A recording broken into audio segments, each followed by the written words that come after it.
Magandang araw mga kaibigan. Bigyan natin ng reaction na opinion itong post ng Peanut Gallery Media Network.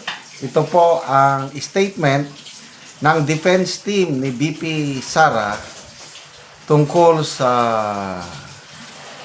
dalawang impeachment case na naisampa na laban sa ating vice Pangulo. Ito po ang title. Prepared to confront. Sara Duterte defense stands firm as impeachment moves forward.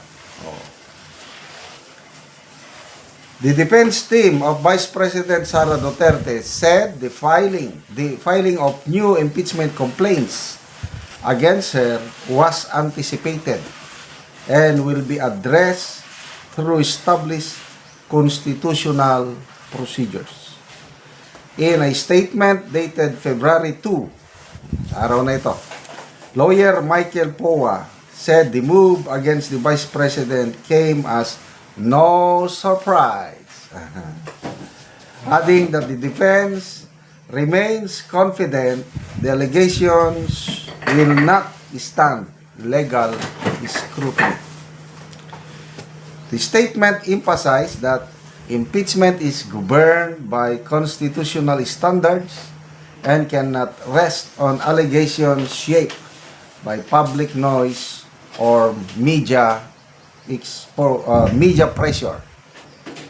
Ito ang statement ng defense team. As the Supreme Court has recently emphasized, impeachment is not merely a political process initiated by mere allegations or by perceived public acclaim shaped by the propagandistic effect of timed press releases or irresponsible viral posts on social media.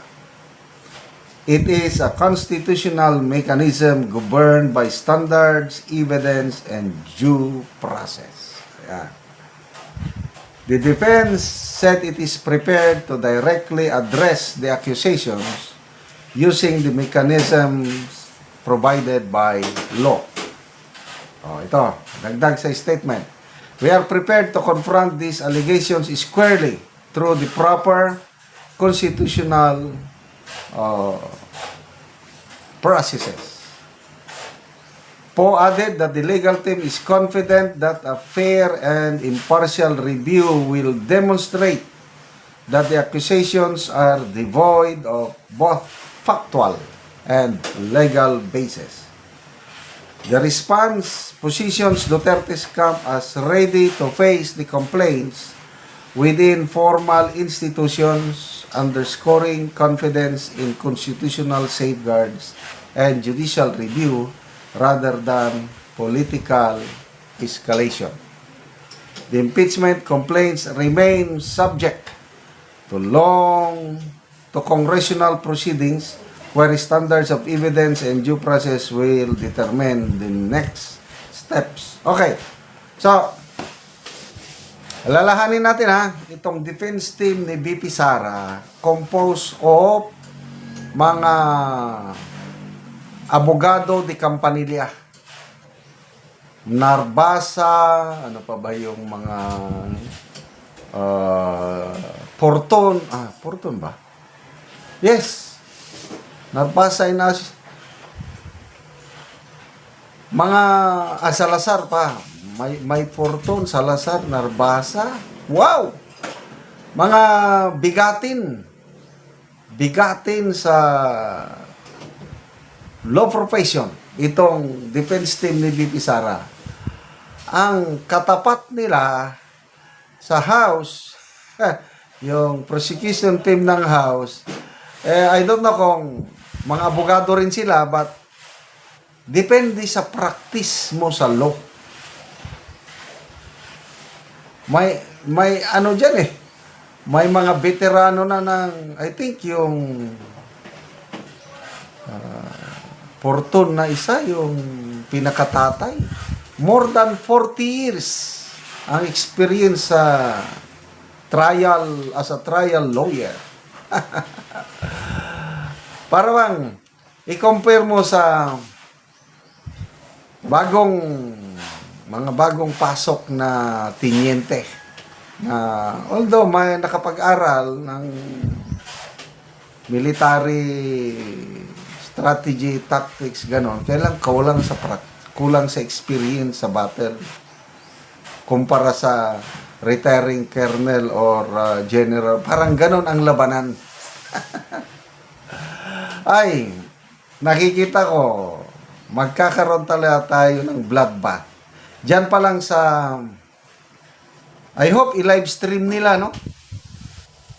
Kaya diyan pa lang sa Committee on Justice, dapat mabigyan na ng pagkakataon si VP Sara dyan to defend herself through her lawyers, of course. I don't know kung mag-appear siya personally, kaya lang, diyan pa lang, ang mga abogado, marami ng mga, and sa nakikita kong botohan sa Committee on Justice, kasi nagbotohan na sa Committee on Justice, itong dalawang impeachment complaint laban kay Pangulong Marcos Jr., parang naging seryoso na ang mga kongresista. Ayaw na nilang mapahiya siguro. Hindi na, parang wala nang muro-muro, wala nang, wala nang sarswela. Wala nang drama-drama. Yung unang impeachment complaint, ang boto is 46-1-1. So, panalo yung sufficiency in form lang muna. Sufficiency in form. Itong pangalawa, na impeachment complaint, sinampa ng Makabayan Black, panalo pa rin, 35-6-1. So, may abstention palagi. Si, Congressman Abante, nag-walk out. Dahil sabi niya, klaro, walang forma yan. Insufficient in form. Bakit nyo bubutuhan na it's sufficient in form? Ganon. Nako, nag-walk out siya. Hindi niya matanggap yung desisyon. So, sana, ang ating kongresista, gawin na nilang trabaho nila. Kasi, sa totoo lang tingin ko, nakakaya yung nangyari sa kanila yung last year, nakakaya.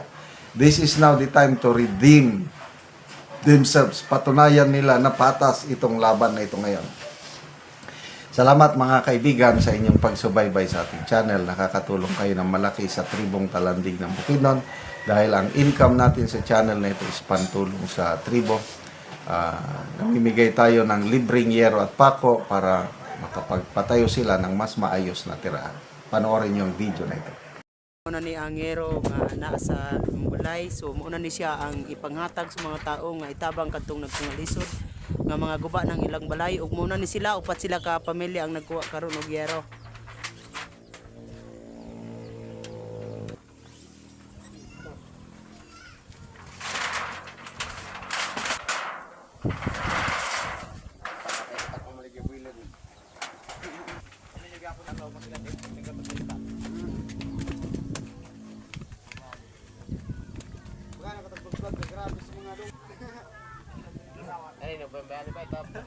Sigarilyo pa man.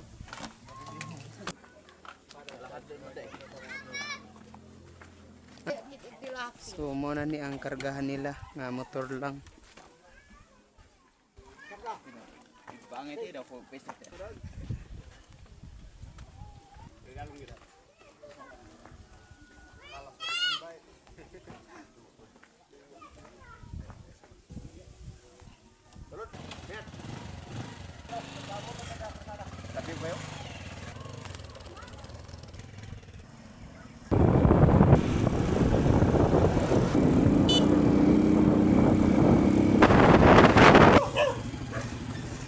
Karon abot na gyud ang yero.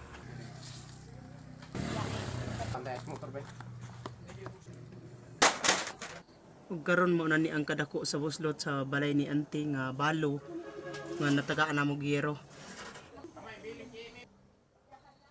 Auntie, pila na din ni katuig imong balay, Auntie, nga inane na ang itsura? 25 ko na ni katuig nga balay. Oo. Ko sa Ginoo kay katop na gyud ko kay lista ni akong balay. Oo, lagi. Nga naman, Auntie, nga wala man ni na sa 25 katuig, wala siya na ilisdan. Wala may atong ipalit. Lagi ante ba? Salamat kaayo sa nagatag nagsuporta sa singa naka ilis na gyud kog balay. O ato. Salamat kayo.